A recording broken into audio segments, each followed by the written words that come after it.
Learn more on BBC Bitesize.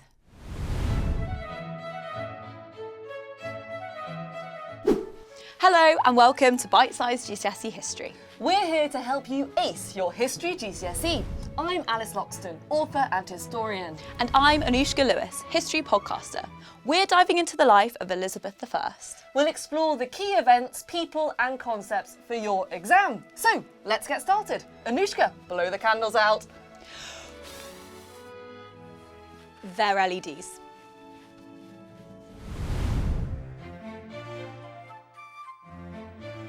So, how did Elizabeth I get to that throne? Well, strap in, this'll be fast. It all starts with Henry VIII. His first wife was Catherine of Aragon, and they had a daughter, Mary.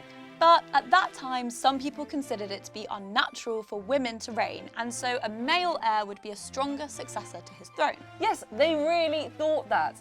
If only they knew what was to come. Catherine had 6 children, but only Mary survived. So Henry decided it was time for a divorce.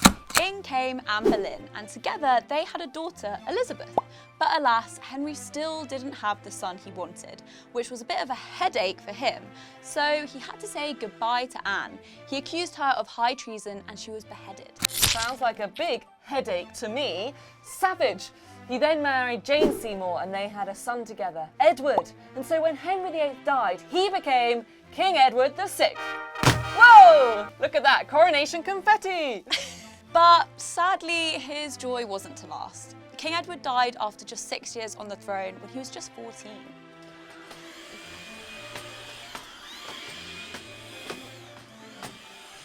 Thank you. And so he was replaced by his half-sister, Mary I. Whoa! Coronation confetti? Now, that lasted 5 years until she died.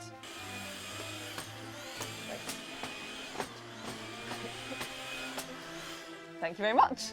And finally, Elizabeth became queen in 1558, when she was just 25 years old. 25? That's only a couple years younger than me, and I can barely tie my own laces, let alone rule a country. Yeah, tell me about it.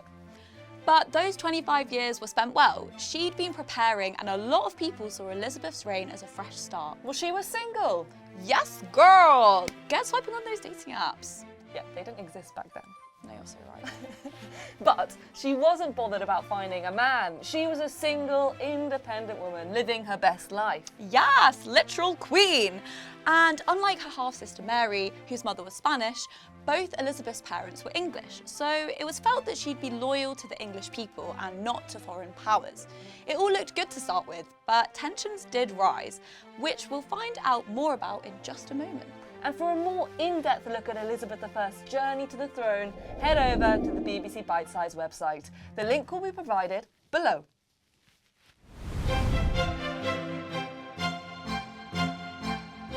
Queen Elizabeth I was a very well-educated monarch and had lots of fans and admirers early on, but not everyone was happy. Many Catholics believed that her parents' marriage was illegal. Elizabeth's dad, Henry VIII, had divorced his first wife to marry her mum, so some thought that Elizabeth was illegitimate and had no right to claim the throne. Off with her head! No, I'm just joking, I'm being a bit dramatic. I'm getting way too into this Elizabethan drama. It's kind of like EastEnders, but real.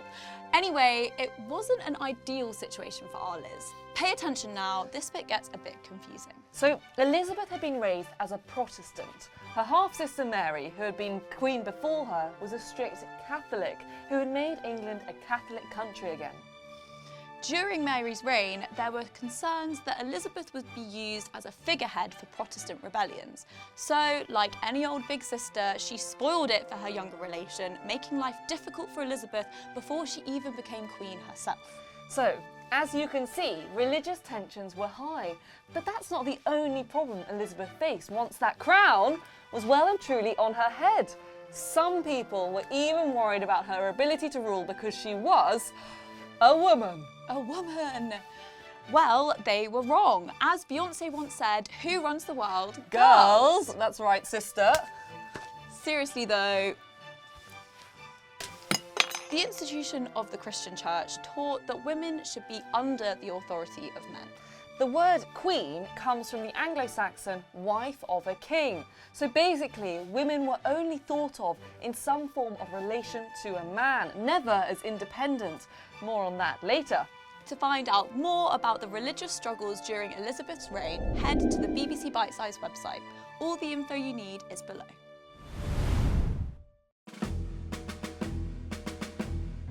In the Elizabethan era, Parliament was quite different. There was no Prime Minister or political parties, and all MPs were men elected by wealthy landowners. Elizabeth controlled Parliament tightly. It could only meet when she called it and only discussed her agenda, mainly to grant her taxes, which was her main income. Now, conflicts arose between MPs and Elizabeth during her reign. Firstly, on religion, Elizabeth, a Protestant, reinstated the Church of England, but allowed some Catholic practices to avoid conflict. This upset the Puritan MPs, who threatened to withhold taxes. Then there was freedom of speech. One Puritan MP claimed MPs couldn't speak freely, and Elizabeth sent him to the Tower of London for a month. It wasn't fair, but challenging the ruler was dangerous. Another issue was monopolies. And no, we don't mean the popular board game. Of course, other board games are available, which gave certain merchants exclusive rights to sell goods. Elizabeth aimed to boost the economy, but monopolies led to higher prices and discontent amongst customers, raising questions from MPs about fairness. Lastly, some MPs pressured Elizabeth to marry and produce an heir to ensure succession. She had many admirers, from English noblemen to foreign royalty, but was not interested in marriage. I wonder why. Let me just load up the Elizabethan dating app. Oh look, it's the very handsome Robert Dudley, the Earl of Leicester. Now, he's quite an ambitious guy, and there are rumours that he and Elizabeth are in love. But sadly, he's already married. Not only that, there was more scandal when his wife was found dead. But did he do it? Well, people suspect he might have, so he could be with Elizabeth. Well, we don't need that kind of energy, and neither does Queen Elizabeth for her reputation. Swipe left. Swipe left. Goodbye, Robert Dudley. Oh, next up we have King Philip of Spain. Check out that tash. Wow. A king for a queen. That sounds like a good match. Well, there is a slight hitch. He's a Catholic. Oh, and he's also been married before. A previous marriage, that's not the end of the world, is it? Well, he was married to Mary I, Elizabeth's sister. Yikes. Yikes indeed.